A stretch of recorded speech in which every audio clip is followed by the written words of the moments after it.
So, this is my great honor to present Professor Pervez to all of you. But what a great occasion to have someone that inspired me. And how did he inspire me? I read an article in Dawn that he had written about Mutazilis and the rationalism, origin of rationalism in the concepts of the Islam. So I started reading about it. From that time on, I have been reading about it for long, long hours. And it's such an honor for me to be a part of a occasion where I can sit with him and see who inspired me. And people say people get inspired from me, and I'm inspired by people who are greater than me. And I sit in the company of Aristotle and Socrates of the world. He's one of the greatest thinkers that Pakistan has produced. It's a sad situation in Pakistan that we are unable to really encapsulate the entire philosophical thinking that has resulted into the issues that we face in Pakistan today. Today, I introduce to you Professor Hoodbhoy, who is very dear to me in my intellectual thought process and who has helped us all in developing a concept of rationality and reason within the concepts of religion and revelation. So let's talk to him, and the discussion today is basically what happened, why did we digress from where we were, and why the golden age that we call did not continue. So I will request Professor Hoodbhoy to highlight the salient features that inspired me 35, 40 years ago to think about what was Mutazilis, what was Averroes and Ghazali debate, what was the issue that inspired the concepts that we are now debating after 1400 years. Thank you, Professor Hoodbhoy. Thank you. This is the very first time that I'm meeting Mr. Iqbal Latif, but I had heard of him earlier.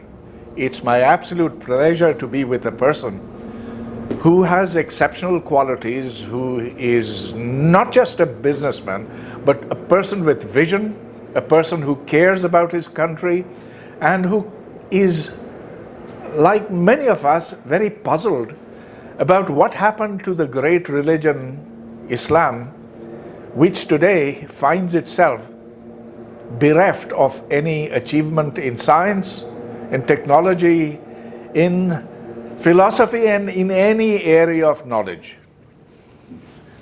So I will take the starting point that Iqbal has been pondering about the origins of where did we go wrong.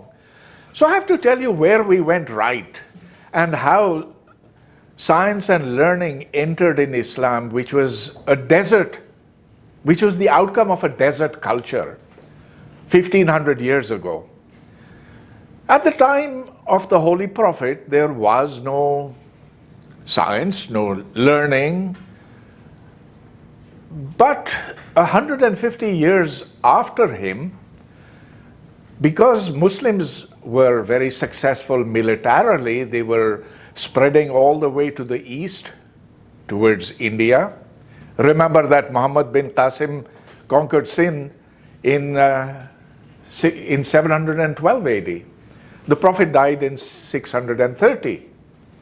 So just some 70, 80 years later, the area of Pakistan that is now known as Sindh was conquered by a general. He was actually just 19 years old when he came there. But in that same period, Islam was spreading all the way to Spain, and it was spreading northwards as well, and it reached the areas that today constitute Iraq.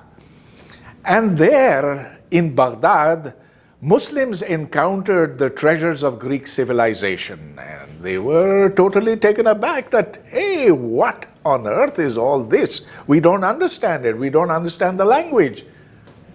And so, because there was a great degree of curiosity, there was a spirit of what one could call pluralism, of enlightenment.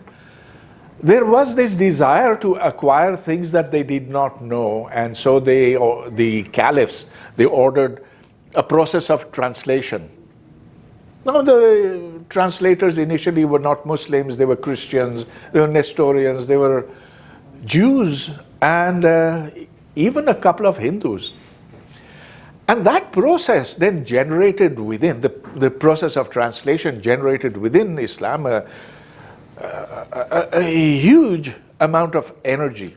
We want to know this, we want to know that. And so between the 9th and the 13th centuries, something like a good 400 years, Islam prospered not just militarily, but as a civilization. A civilization produces knowledge, it produces art, it produces culture. And in that sense, Islam then rose from being merely a warrior culture to being a great culture. Now, you mentioned, Iqbal Sahib, the Mu'tazila, and the Mu'tazila, well, these were the rationalists of Islam who said that the Islamic faith can be based not just upon what we are told in the Quran, what we are told by God, and which we learn from the time that we are born. And every Muslim learns how to read the Quran at a very early age, and I'm sure you did, and you must remember many ayats from that time. Am I right? Yes. Okay, good, good. My father made me read Quran 3 times. Good. So that was very important for him. But you see, the Mu'tazila said that we can use reason and logic to understand the world around us. And so it's not just faith, it's also reason. And so they completely rejected the idea of predestination. That the notion that life is determined for you, that you are just a leaf that is blown in the wind, whichever way the wind takes you, you go there. Instead, you have agency. Agency is what makes you human. So this way of thinking went on for hundreds of years. And it is this period that resulted in all the great philosophers, the great mathematicians, the great astronomers, the great doctors of Islam, and there are very many of them, and kids learn their names in school. But then you see, the Mu'tazila got challenged by the traditionalists, who said that Asharites. The Asharites, exactly. And so there was a man by the name of Al-Ashari who said that these are deviants from the faith, and that in fact, so there was a process of theological disputation which became fairly bloody, in fact very bloody, and the Asharis were suppressed. They were, well, rightly or wrongly, I mean, there's a lot of argument that you can make on that, but the Mu'tazilites, because they had the support of the caliphs of that time, people like Abdul Rahman, Al-Mamun, Harun al-Rashid, etc. So they prospered for a long time. But then came a very important challenge to this way of thinking, and it came Well, it must have come from various quarters, but it came primarily from one man who traveled a long journey from being a rationalist to being the greatest enemy of rationalism. Al-Ghazali. Imam al-Ghazali. Yes, okay. You see, he is very highly revered today. And what Imam al-Ghazali said, he said many things, but since we are talking about science, well, he said, look, mathematics, yeah, it's fine, it's not proscribed in the Quran, but you have too much of mathematics and then you start thinking that you can solve all the problems just using reason and logic, and so you get drunk.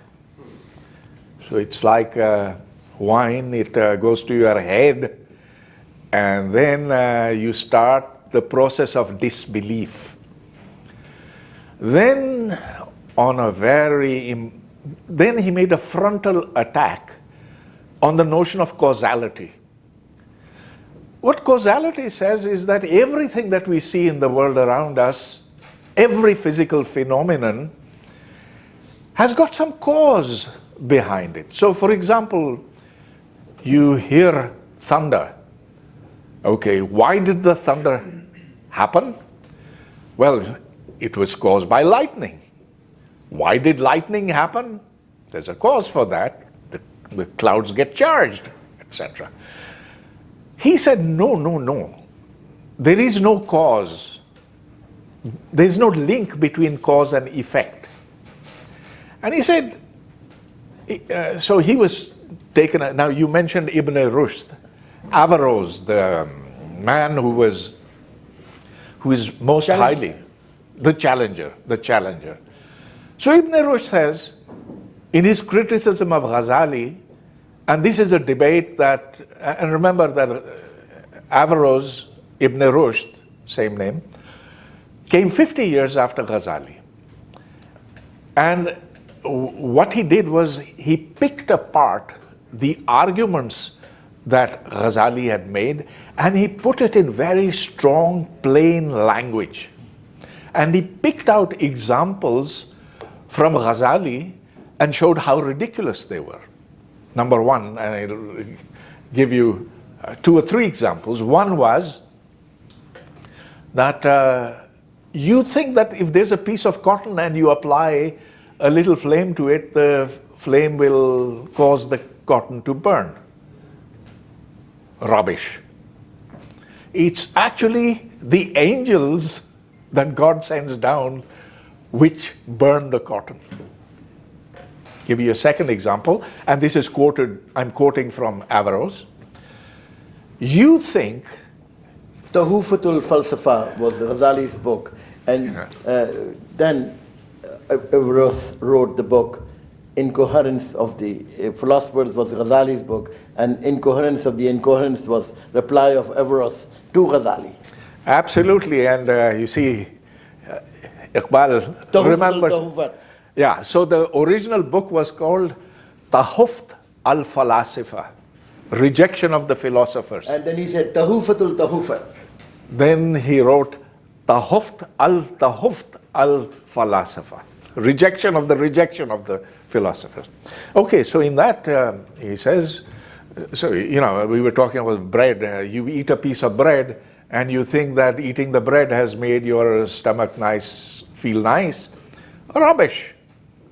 It's actually God who sends down the angels, and it's the angels who make you feel good in your stomach. And I'll give you one final example. And this is that of an arrow which is speeding towards its target. And so the arrow is heading towards his heart like that. But even when the arrow is over here, I can't say it'll hit him. Even when the distance is halved, and then further halved, and then further halved, no matter how close it gets to Iqbal, that arrow will not hit him. Because at every instant, God destroys the universe, and at every other instant, He recreates it. So it's destruction, creation, destruction, creation. So you have time slices, time being sliced, time being discretized, and no connection between one time slice and the other. So this is the denial of causality. That you cannot say, you cannot predict what will happen. Now, you know, in Ziaul Haq's time, you want to talk a little bit about Ziaul Haq? I don't want to talk too much about it. You know, one of the most important things that we should all understand, that we are talking about reason and logic and rationalism, and that is what has created the entire problem today in the milieu of Islamic societies. We have rejected reason.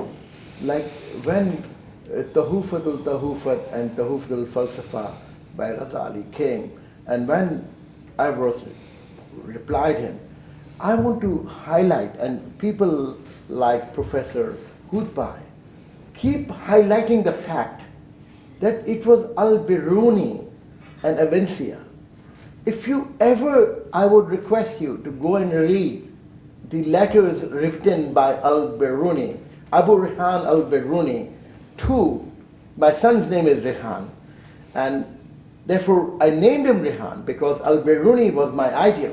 When he wrote the huge, beautiful letters to Avicenna, which Avicenna was not able to, and Avicenna is the rational professor, you would see that that debate, I'm not exaggerating, I'm a very rational thinker, that debate is as good as a debate between Einstein on theory of relativity and Heisenberg uncertainty principle. When mathematical concepts of the universe and the philosophical concept of the universe, that is a kind of debate. Unfortunately, we have forgotten it completely. We have not gone back to the textbook. If you look into it, you'll see rationality and science gave the birth to the great kingdom of golden age. And that golden age was really the golden age. If anyone tells you it was not, they are wrong. They destroyed it. Ibn Tahima, when he took over, then from there, Ghazali and Averroes, Mutawakkil, as Professor Saab highlighted it, there was a time, but after Mahmud Rashid, that the translation stopped. Prophet came out, the Prophet armies came out from the barren land of Saudi Arabia, the Peninsular Arabia, and they came down. The Battle of Yarmouk, Amr bin al-As in Egypt, Saad bin Abi Waqas, they were But Iqbal, conquerors. if you would go to that period, we can go far back into No, the but past. they all- But if you, you know, They all created the kind of society that was rational. The golden age of Islam is based on rationality. absolutely, Rationality, cannot, reason. nobody can dispute what you're saying. You're absolutely right. They contributed, they put together the entire, they took the Zoroastrians, the Vedic, the Egyptian, the Pharaonic, they took everything together and then they put it. That's what the beautiful period was in the Abbasid time. And then we forgot it completely. And then we entered into the age where reason was rejected against the revelation. Yeah, that is going back far into the past, but let me fast forward into the present being the 1980s in Pakistan. General Ziaul Haq takes over with the idea of remaking Pakistan. No longer is it to be a Muslim state. It is now to be an Islamic state. Everything has to be made consistent with what he thinks were the principles of Islam. And so among other things, well, all of education, but even science education has to be now made Islamic.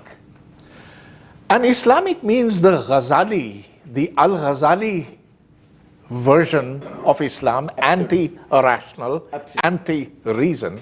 And so let me give you just a couple of examples of how science was to be taught, how the prescriptions for teaching science during the Ziaul Haq era. Well, one was that when teaching biology to kids, kids who are in third or fourth grade, don't ask them questions like what will happen if an animal doesn't get food. The answer is, of course, that the animal will die. Instead, say, what happens if God does not give an animal food? Then you can say he'll die because God willed it so. Predestination. The disconnect. Okay, let me make it clearer with another example. In the teaching of chemistry, do not give examples like hydrogen and oxygen, if brought together, will create water. No, that gives the student an impression as though it is the blind forces of nature which are running the universe. So the Islamic way of teaching chemistry is to say that when hydrogen and oxygen are brought together, then by the will of Allah, they turn into water. By the way, I wonder what makes alcohol. Is that also by the will of God? So anyway, this is the level of, this is how the teaching of science became in Pakistan. Maybe it didn't become as drastic as this, but it was all a negation of trying to find reasons, of trying to find connections. It was a killing of curiosity. And it's not just Pakistan which has gone through this. What we've seen is a decline over the last 700 years. And that is where we see, not Ghazali himself, one man is nothing. But it's that way of thinking that then was so pervasive. And if we want to look today, well, you see that in spite of a lot of resources that have been poured into developing science and technology, well, look at Saudi Arabia. Saudi Arabia has got unlimited amounts of oil money, and it did build a lot of universities. It created laboratories. It imported professors from the United States, Europe, everywhere. But because the kind of mindset that is needed for the development of science was considered anathema, it was considered as something that was poisonous to faith. Therefore, the way in which Saudi kids were educated, the way in which Pakistani kids, and in much of the Middle East, the way in which they are brought up, suppression of curiosity, suppression of the natural instinct to know and find causes, that is what has led to the decline of the sciences in Islam. And one of the reasons that we need to have these kind of discourses is the idea of opening our minds. Curiosity and questioning is one of the most important things in faculty of reason and rationality. When you stop reason, when you stop rationality, when you stop questioning, it is a disaster that is waiting to happen.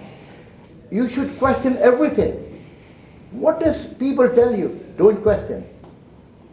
When you don't question, you start the descent towards dark ages, and those dark ages we are confronting right now.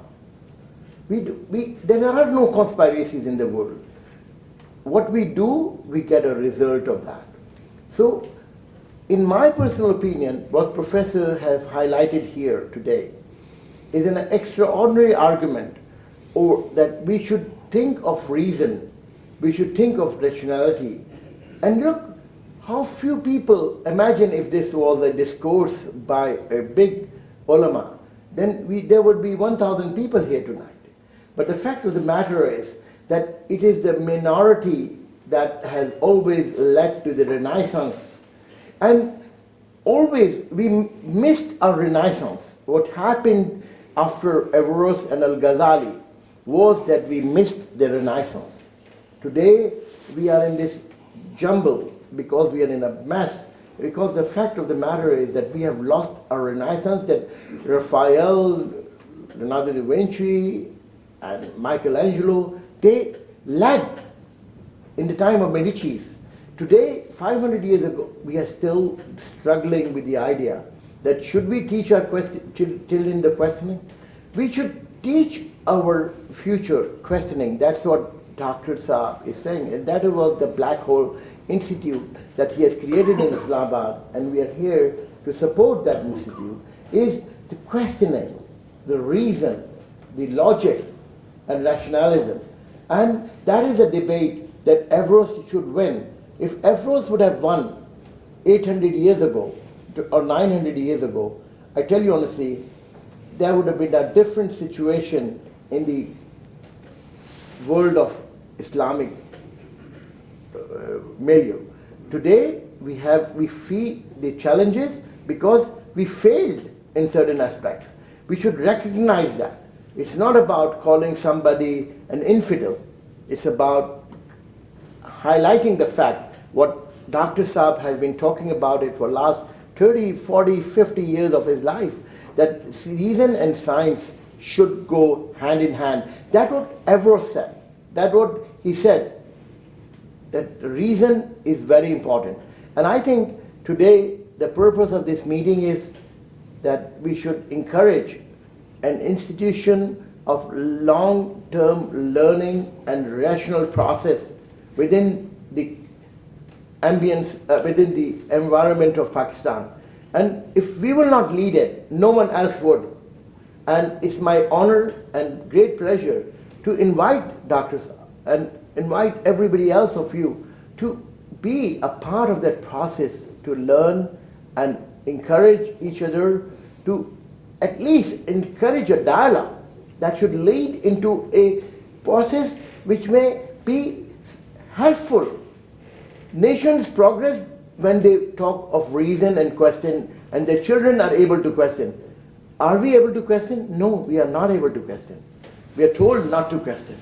We are told in madrasas not to question. What is infidelity about it? What is wrong about it? If the child asks you how the universe existed, it did not exist in 6 days. We know it very well.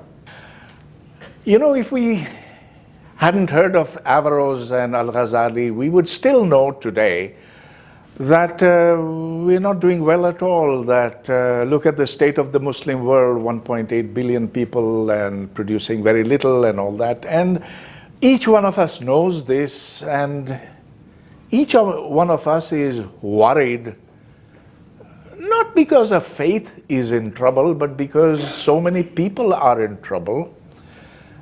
And the consequences of that then visit the entire globe.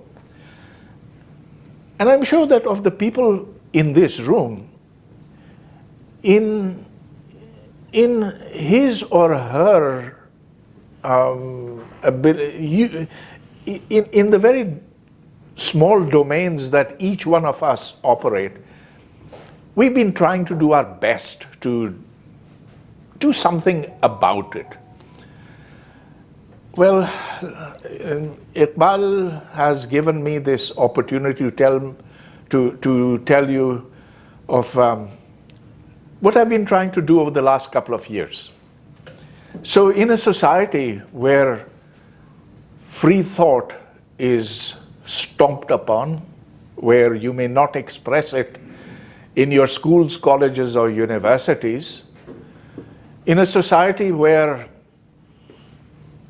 everything, including what you eat, drink, and dress, is regulated, it's perhaps important to have at least a small oasis, and preferably many oases which nurture the kind of qualities that Iqbal Latif is talking about, of openness, of reason, rationality, and very importantly, humanity.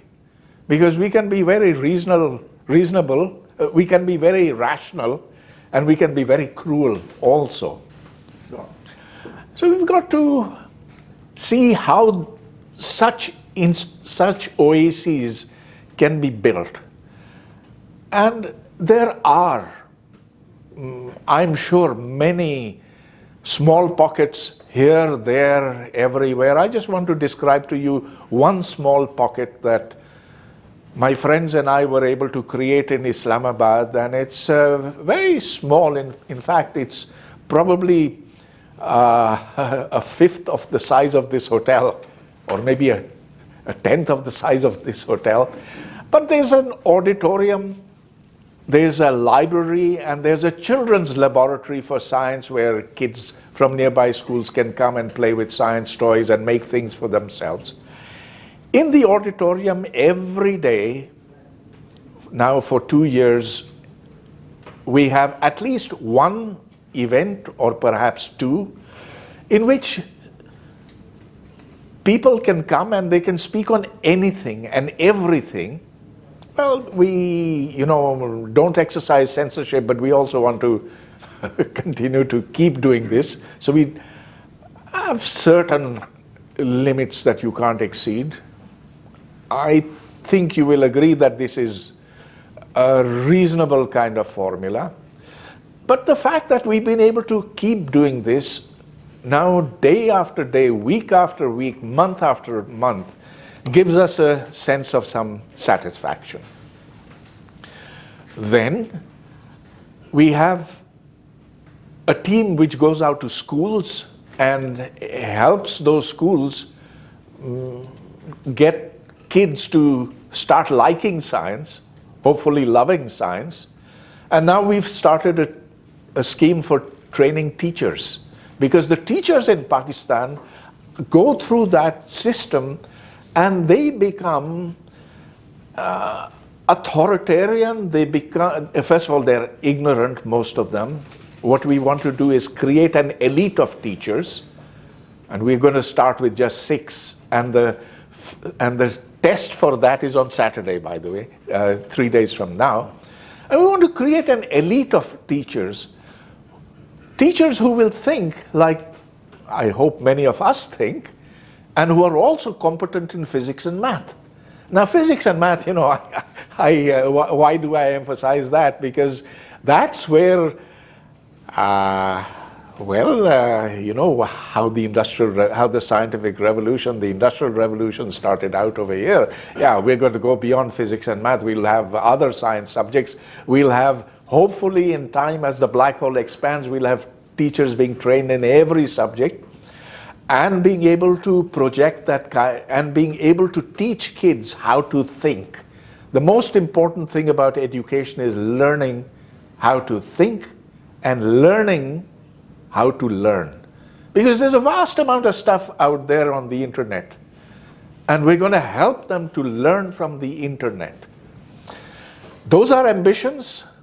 There are lots of things we want to do, but we need support. This is a rented building. The rent is astronomical. Everything in Islamabad is hugely expensive. We run on a shoestring budget. Everything is audited. We are constantly under surveillance by the authorities. We cannot make any mistakes. And therefore, not only have to be careful in what we say, but also in terms of how we spend. And, okay, let me put it bluntly, we can't survive without people's support, your intellectual support, but also your financial support. The reason we invited you, and we have been very vocal about it, and I personally, as a student of Professor Saab for a long time, for 40 years, or so when I was a young man, movie? 24. Movie. I have really learned a lot, and I owe my allegiance to the ideas that he inscribed within my thought processes. Mathematics is the language of God. Mathematics is a language of God. Physics is a language of God, I tell you honestly. And there can be no one who can say otherwise. Because Fibonacci numbers, if you look at it, and you look at anything which you look within the entire expanse of universe, my history does not start with 1947. My history starts with 13.8 billion years. I am born out of singularity. Every atom and every atom in my body represents that singularity. That singularity is God, that unit. And therefore, for us, for our children to have this kind of thinking, a global thinking, which does not at all contradicts the ideological confines that we are born within. Had it not been for the golden age, we would not be sitting here. So we are really bound to let's become what we are today, and let's pass it on. What Professor Saab is doing in Black Hole is like TAD, exactly like TAD. And that TAD is that children will come across from the people around. And that is the purpose of our commitment today. There are seats, 60 seats in the basement, and then there's the first ground floor, and then there's the first floor, and there's the top floor, and they run on a very, if rational thinking has to be supported in Pakistan, we have to support the institutions that are leading the institutions that are leading the rational and reason. And therefore, I strongly propose, and therefore we have today already sold 3 seats before the meeting and 3 seats after the meeting, that 6 seats already in that, which is 500 pounds, we got 3,000 pounds we have raised to support Black Hole going forward.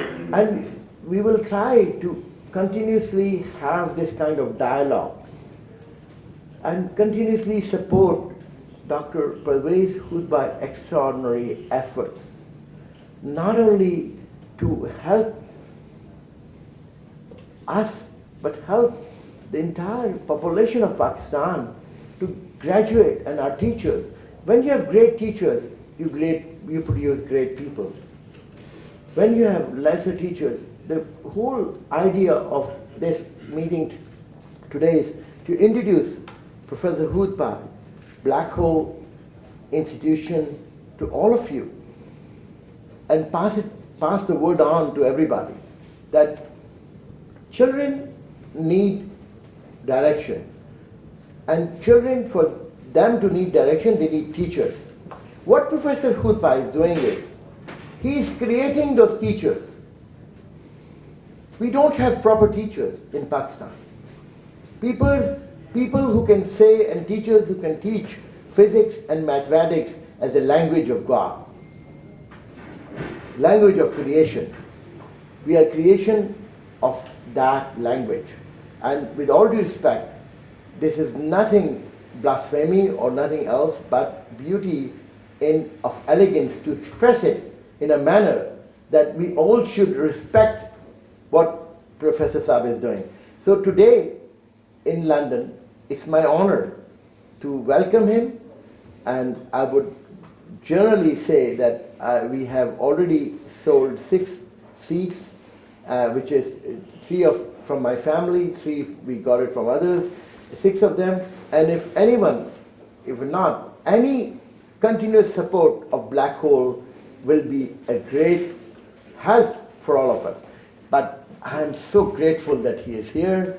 It's so much a nice feeling of gratitude, and I want to thank you, Professor Saab, to be here And you made me who I am today in terms of my rationality, of my writing, of my so-called little following that I have, but I'm really thankful to you. You know, I am humbled. I am so grateful to No, you. if one cannot thank, he's not good enough a man. Thank you, Iqbal. Thank you very much. You already talked about the 80s when Ziaism came and how things went into Islamization. That was the time when I was doing my high school and my college and my degree in maths. I did in Pakistan. And some of the few things, that still, even before Zia came, exists like, for example, you talk about physics and math. And we did even graduation in physics and math. You go and ask your teacher, this integration we are doing, the differentiation we are doing, this physics equation we do, where do we apply it? And they will tell you to shut up. Just stick to the thing you're going to get. So how are you going to change that approach? That's exactly the point. You see, it's not that there's some big ideology up there which is preventing you from knowing these basic tools of mathematics and physics, differentiation, integration. This is stuff that O-level kids learn.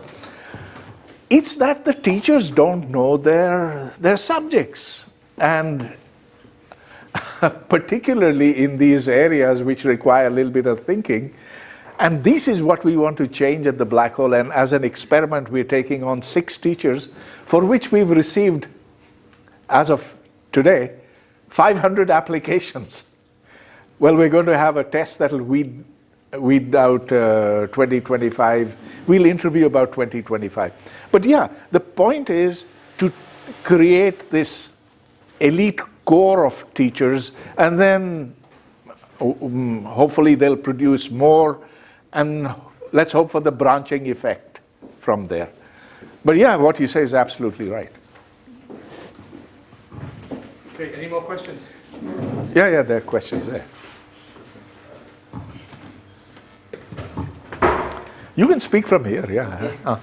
Actually, I want to ask a question about Islam and science.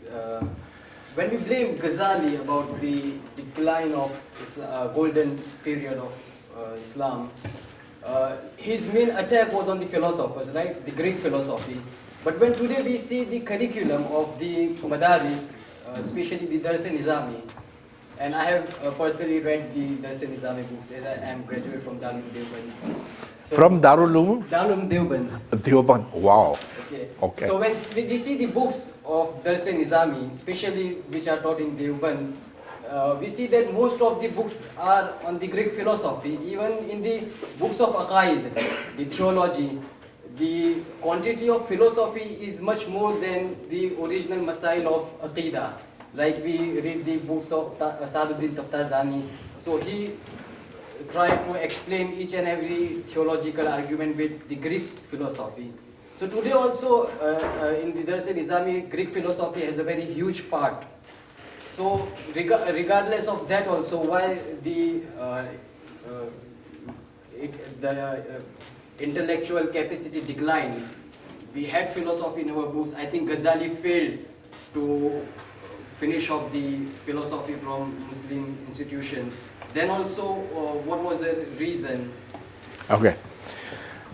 So just to give a bit of context, our friend over here has gone through a madrasa, and this is a madrasa that was created under the Dars-e-Nizami, which was the creation of Nizamul Mulk 1100 years ago, and which has essentially not changed since that time.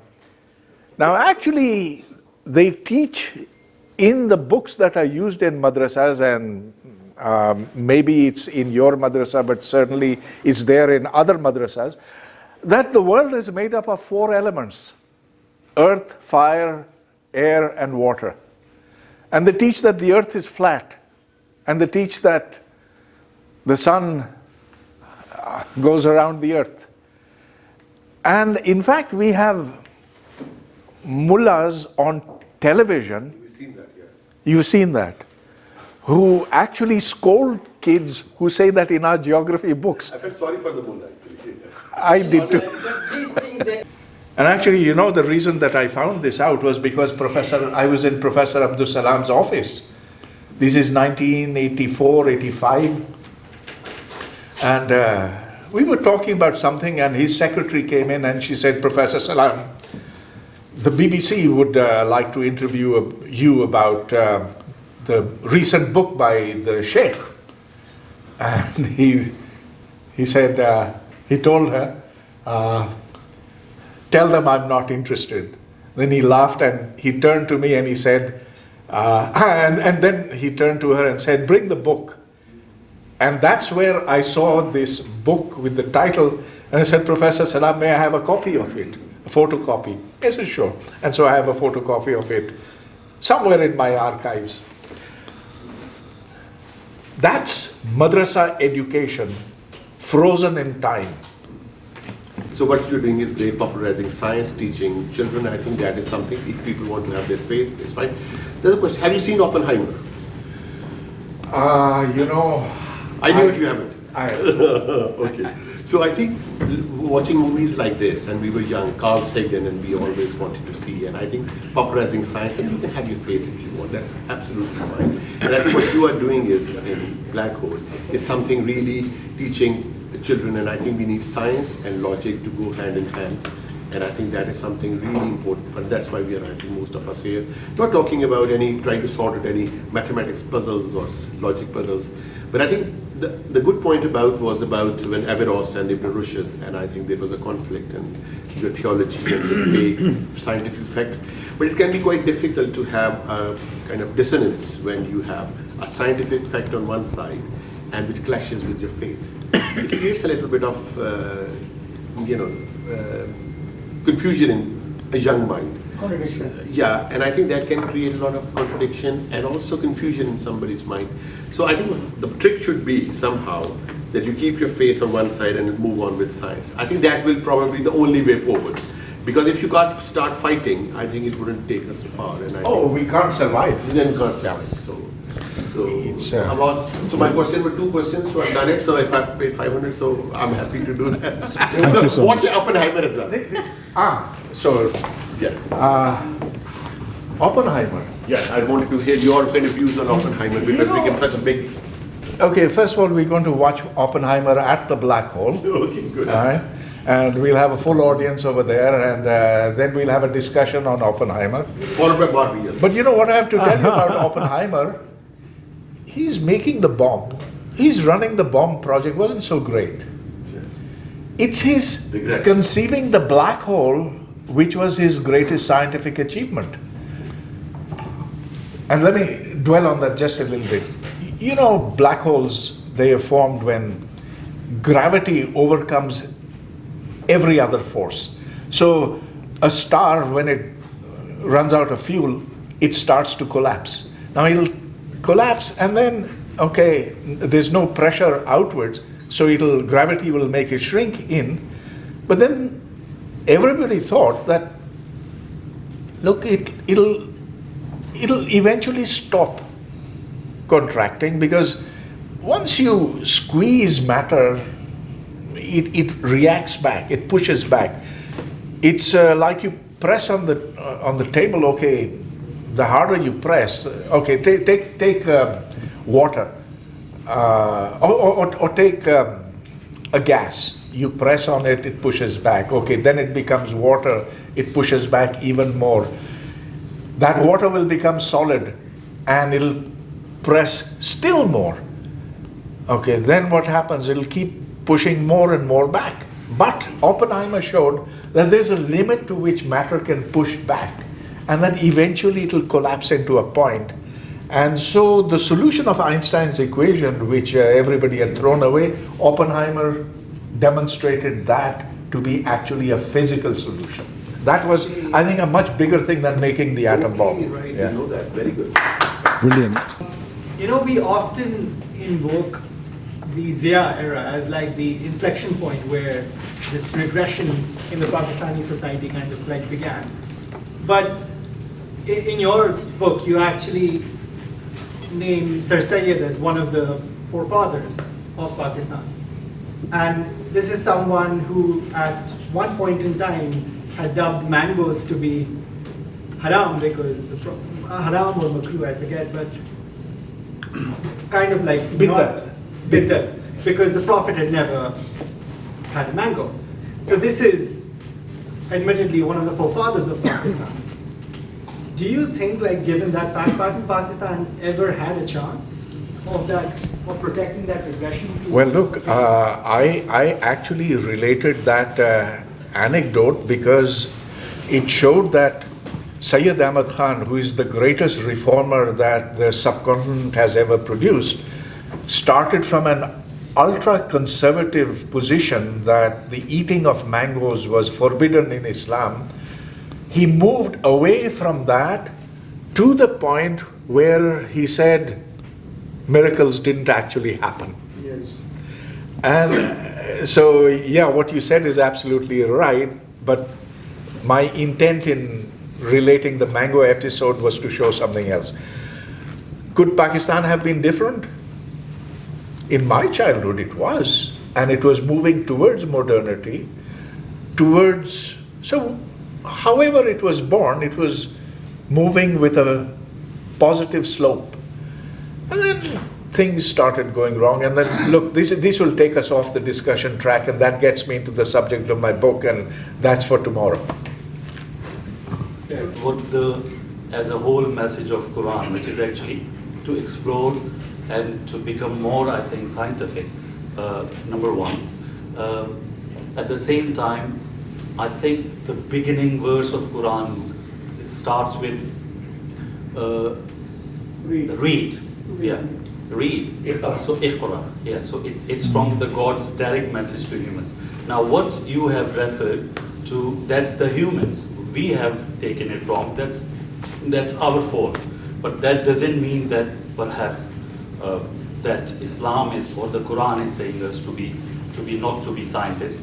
So it's in other way. It seems that you are trying to say Muslims cannot be the scientists, or in this world, in this country, Christians cannot be the scientists, or the Jews cannot be the scientists, because more or less the Bible, the Old Testament, and the Quran, they are 90% similar. The message is similar. So that means that I think perhaps I'm no one here to change your ideology. However, linking that with the religion, what you're doing is that it's the basic essence of a teacher, that to make students to ask, to explore. And in this room here are the biggest examples, yourself, Professor Jawad, Iqbal Latif, and many on the chat, that I don't think so. Our society, our parents, and they stopped us at least to ask questions about science. Yes, I agree with you.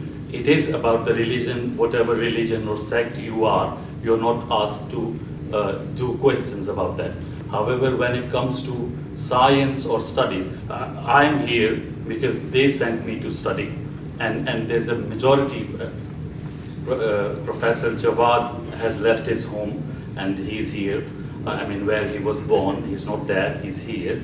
And what exceptional and phenomenal professors. You yourself, you named Abdul Salam and all.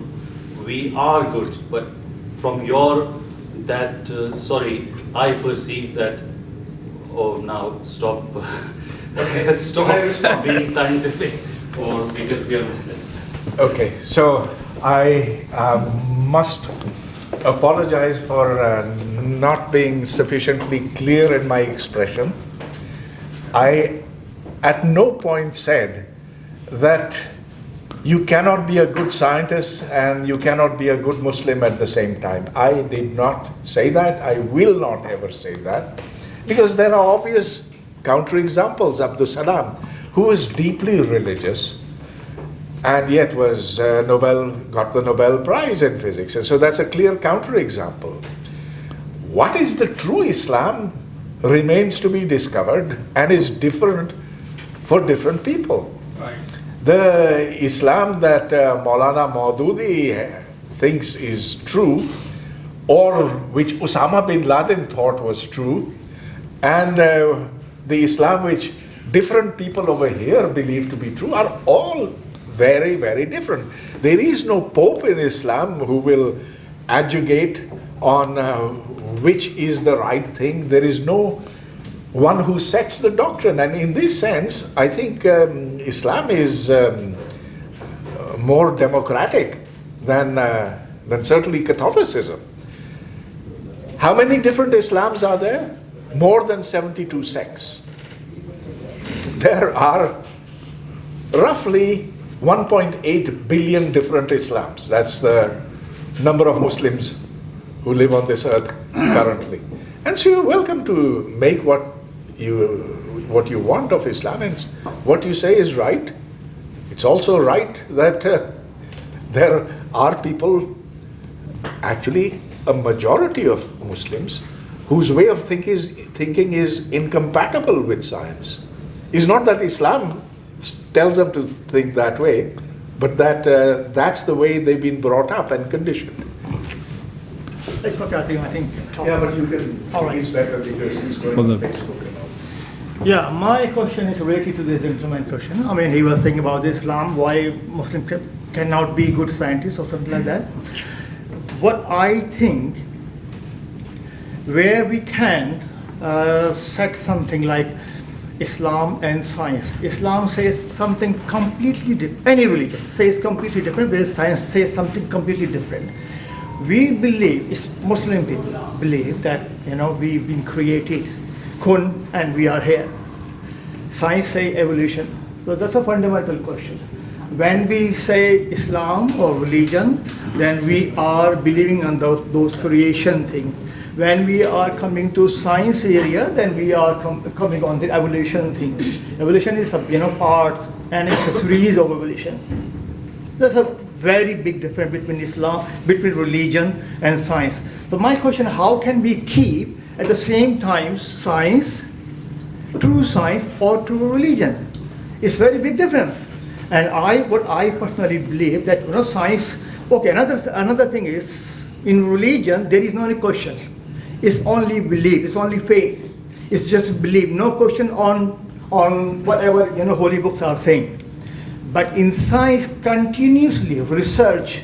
There's a labs. There are things are there. We always scientists people, they always think and then create, then discover new things. But in religion, there is no any new discovery. It's whatever happened 1400 years before, 3000 years before, it happened. That's it. We have to follow that. We have to just keep following that path. So this is my question: how can we keep both things at the same time? You brought up the question of evolution, and that's where, as I say, the tire hits the road? Rubber hits the road, yeah. Yeah, look, you cannot even begin to study modern biology without accepting evolutionary theory. It's the foundation of modern biology. It's as fundamental as Newton's laws are to physics. Okay, so end of the discussion. Darwinian evolution is as solid scientifically as anything. Yeah. All right? So how do you reconcile it? Is it possible to reconcile? And would you be surprised if I told you that in Iran, they actually teach, Iran is a theocratic state, and my experience over there is of 20 years, 25 years ago when I went there for a mathematical physics conference, and I asked my colleagues over there, can I see your school books? And I looked at the school books, and I know enough Farsi to understand what they're talking about. And they were teaching evolution then. And I said, my God, this is kufr. How can you be teaching evolution? And they said, kufr? Why? And it turned out that Ayatollah Khomeini had said, yeah, evolution's fine. There's no such thing as Islamic biology. There's no such thing as Islamic mathematics. Very, very different from Pakistan. And what I was telling you earlier about hydrogen and oxygen making water. So I don't know what theological justifications people invent.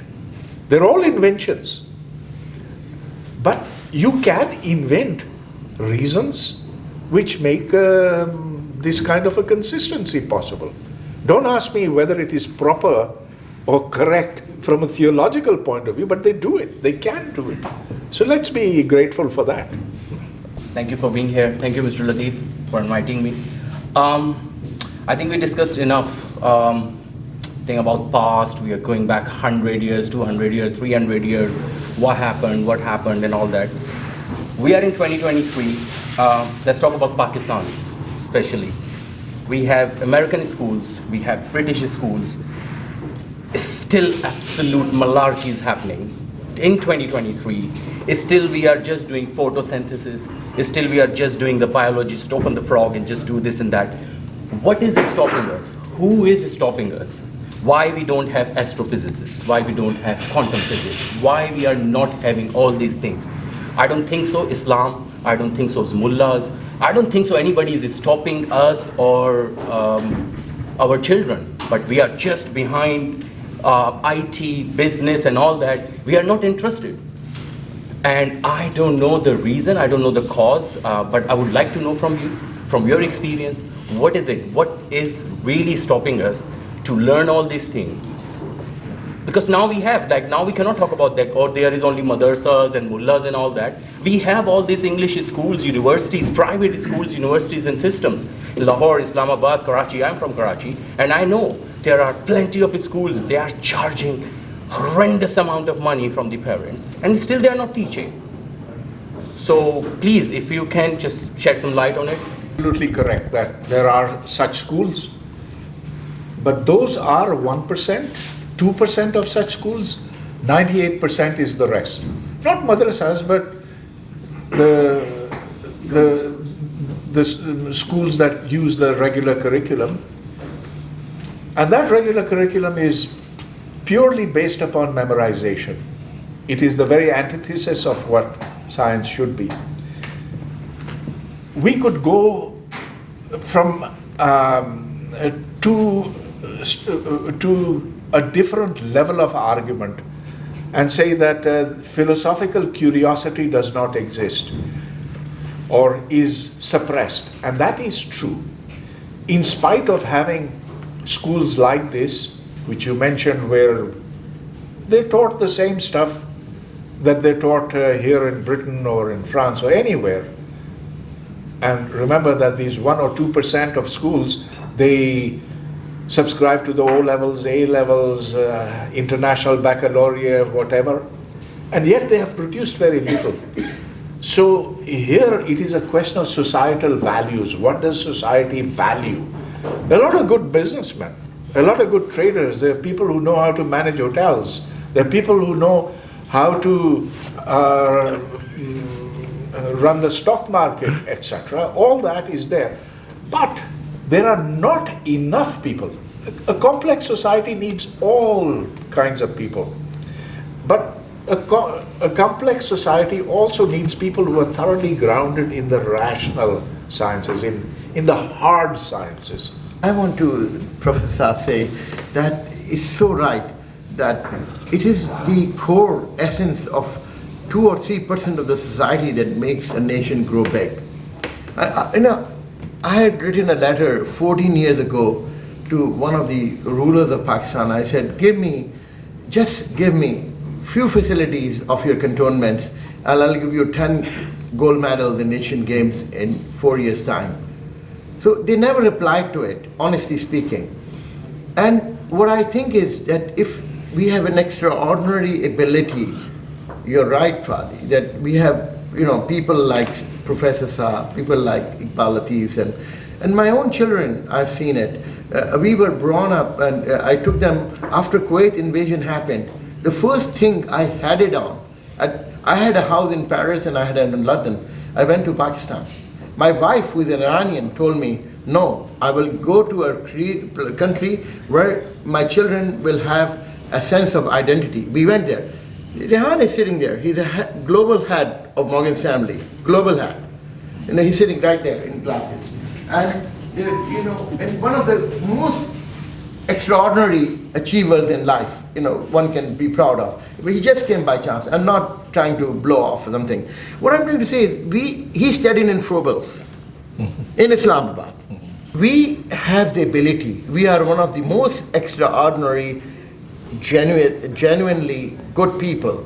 Tadabburu and tafakkuru, think and reason, is most important injunction of the holy book.